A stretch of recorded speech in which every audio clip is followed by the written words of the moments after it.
পুকুর পাড়ে কোনো এক সময় আমার একটা দোকান ছিল, এখন আবার হচ্ছে দোকানটা বন্ধ। ফুটকার্টের একটা দোকান ছিল অনেক আগেই, প্রায় বছরখানেক আগে, এখন বন্ধ করে দিয়েছি। অন্য একজনের কাছে বিক্রি করে দিয়েছি দোকানটা।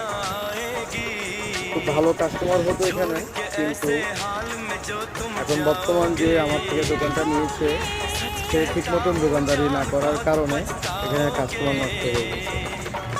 পাশের দোকানে দেখেন ভরপুর customer, all in all time এখানে কাস্টমার থাকে। আর আমার এই দোকানটায় পরিত্যক্ত অবস্থা পড়ে আছে, কাস্টমার নাই, দোকানও বন্ধ। এত সুন্দর একটা পরিবেশের ভিতরে যাকে আমি দোকানটা দিয়েছি সে দোকানটা করতে পারতেছে না।